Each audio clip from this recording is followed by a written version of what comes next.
Hi class and Professor Kavanagh. For my case comparison, I chose to compare 3 Mile Island and Chernobyl nuclear incidents. There's an importance of learning from our disasters.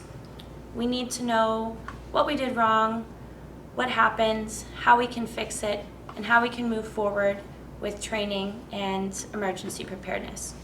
First, I'm going to talk about what took place at 3 Mile Island. Then I'll talk about what took place at Chernobyl, looking through the lens of leadership, crisis communications, and strategic planning. Then I'll go over the outcome of the lessons learned and what we've done since then to change the nuclear power industry. 3 Mile Island's incident took place in 1979. It was a pump failure which caused a partial meltdown. Issues with leadership with 3 Mile Island were quite chaotic. First of all, there were issues reported regarding the pump to plant staff, which were not relayed back to the control room. Inside of the control room, there were many issues with communication. They turned off the pump when they weren't supposed to, pressed a button they weren't supposed to, and before you knew it, the plant was melting and they had no idea. With communication, during the disaster, the media had no idea what was going on. Inaccurate information was given. People were evacuating without being told to do so through rumors. Government agencies were clueless as to what was going on. The governor had no idea what was happening.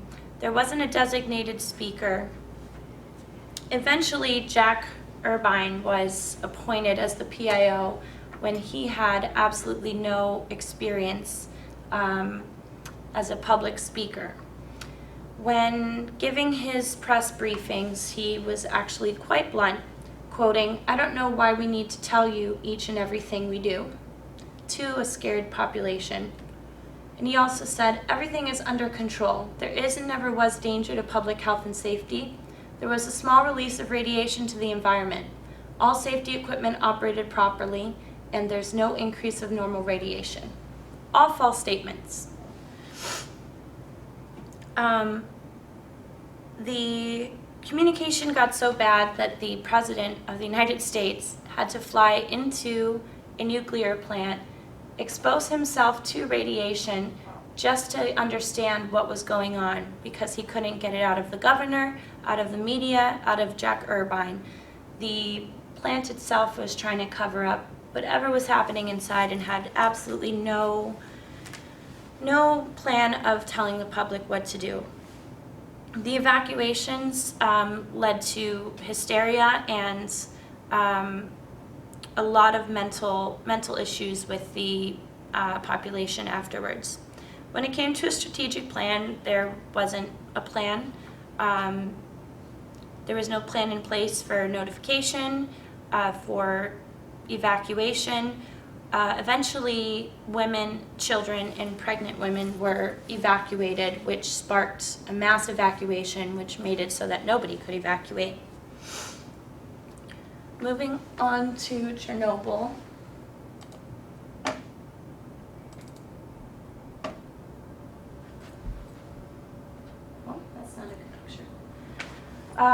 With Chernobyl, through the lens of leadership, the leadership, including the government, was covering up lie after lie after lie. The population did not even know that an issue was occurring at the nuclear plant, and the team was working to cover up a potential second explosion, which would have been 10 times as disastrous as Fukushima.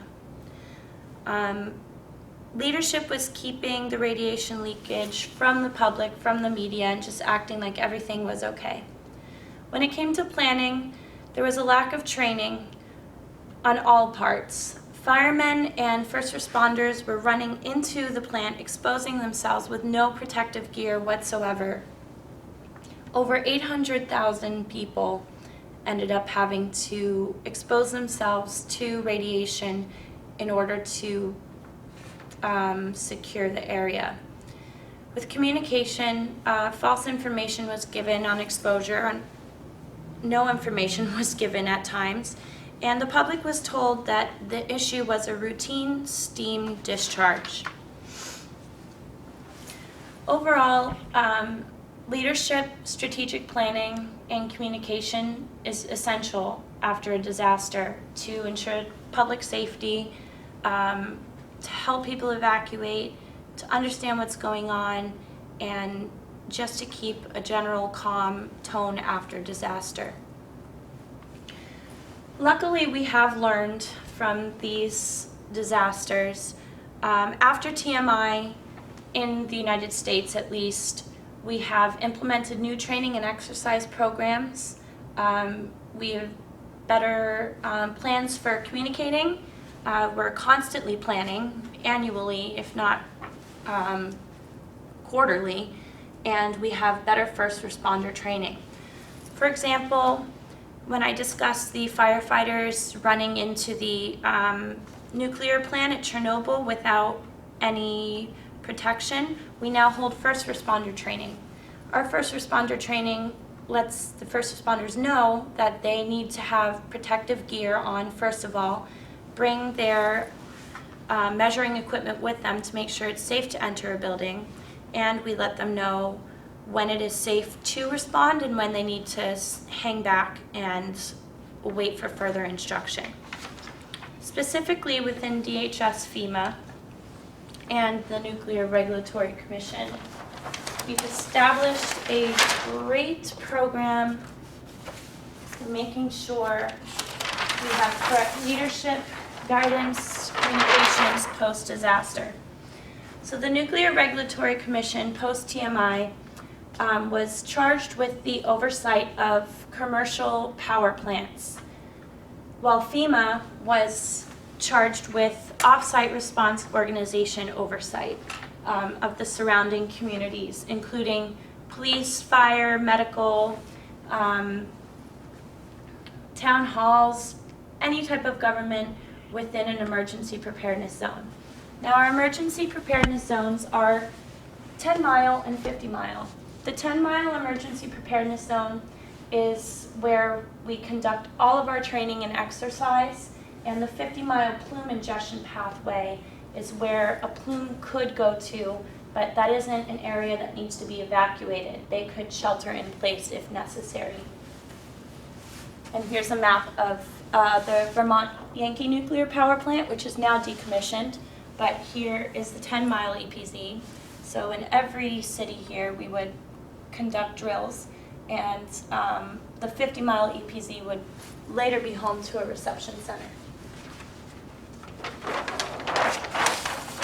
The REP program, we just went over this, off-site response programs. So we developed 4 emergency phases when it comes to nuclear incidents, just so that the public would be aware of what they are. A pamphlet goes out from every nuclear plant is required to send out pamphlets to every single resident within the 10-mile EPZ that gives them definitions of an alert, a notification of unusual event, site area emergency, and a general emergency. This is so the public, when they hear there's been a notification of an unusual event on the television, they have their guide right there that says what to do. And that may have protective action decisions that say to keep your cattle on stored feed so that they're not eating radioactive hay.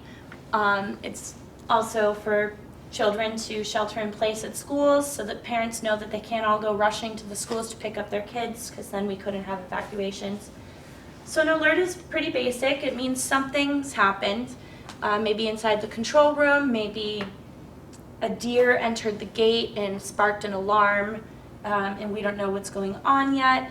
But as soon as an alert is sent out, it's sent out to every single off-site response organization within that 10-mile EPZ.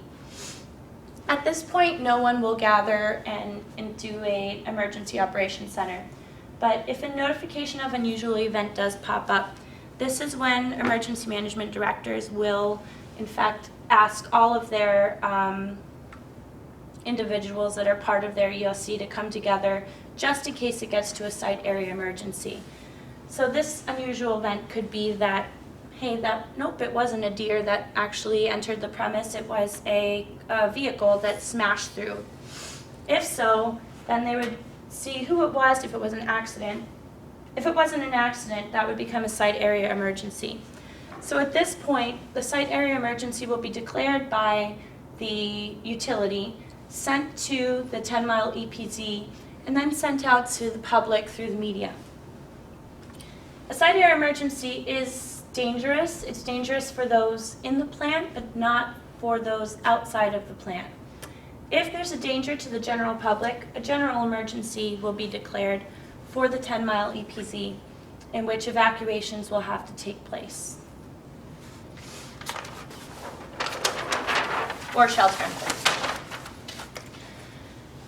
For proper communication and planning, the NRC and FEMA joined together to create a series of documents. The first one was the new Reg 0654, which is here and available online, which we used to develop a radiological emergency preparedness program manual, which has every criterion that we believe is necessary, including leadership, crisis communication, and strategic planning.